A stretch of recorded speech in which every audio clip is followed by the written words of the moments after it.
Hello everyone. Today I'm going to be presenting our work on creating navigable competency maps from Learning Resource Corpora. This is the agenda for today's talk. First, we look at the motivation for our work. With the increase in the number and variety of open learning resources on the web, we are currently facing a problem of plenty. There is an increasing need to organize and represent these large collections of learning resources. This is required so that the learners are able to compare different learning resources, get an overview of the subject area, and also understand how other learners are faring in the same subject area. If you look at what has already been done, learning pathways are coherent and progressive sequences of learning resources that aid the learner. However, they are unable to provide a complete overview of the subject area. Concept graphs and knowledge graphs rely on additional metadata like linked open data or ontologies to represent the subject area. The creation of these involve domain expertise, time, and collaboration. Navigated learning is a concept that is proposed where the organization of the subject matter is separated from the personalization of the learning experiences. This is based on the idea that 2D maps are widely used and are intuitive for exploring physical or logical spaces. Subject matter here is organized in the form of a two-dimensional logical space called the learning map onto which different elements of learning are embedded. These could be learning resources, learning pathways, or the learners themselves. Each point on this 2D space represents a competency which is the basic unit of learning. It is also a shared social space since the learners are embedded onto them and can view their progress along with that of the others. If we look at how the learning maps can be created, they can be created using a manual arrangement of learning resources from domain knowledge.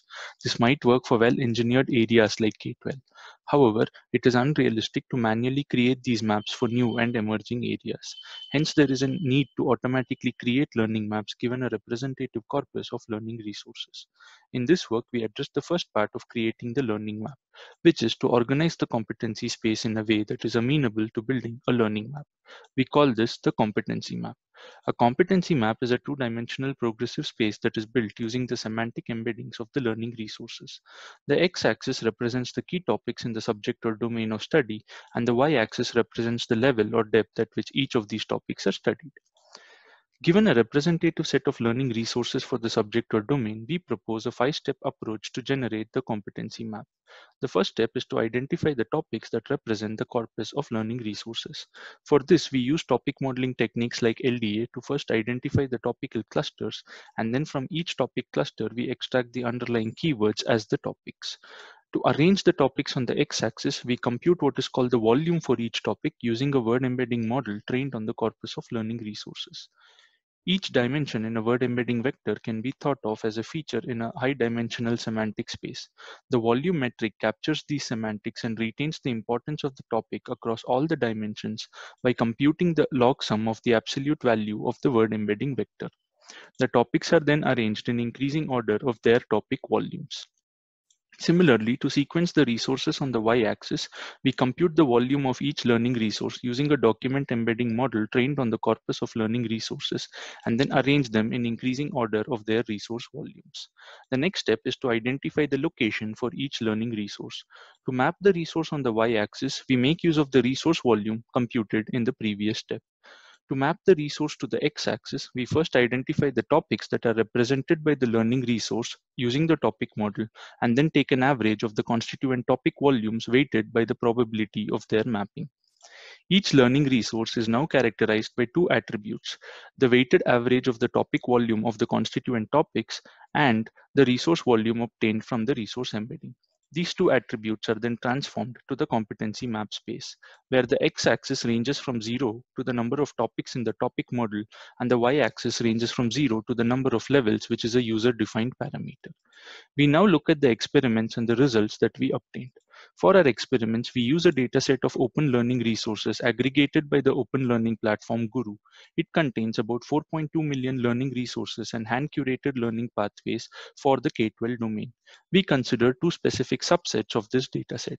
One is a dataset of math containing learning resources on similarity, right-angle triangles, and trigonometry. The other is a dataset of science containing resources for grade 7. We also generate other types of maps that we use for comparison with our proposed approach. Maps generated by random organization, where each resource gets a randomly assigned x, y value, which is then scaled to the competency map space. This serves as a baseline for our comparison.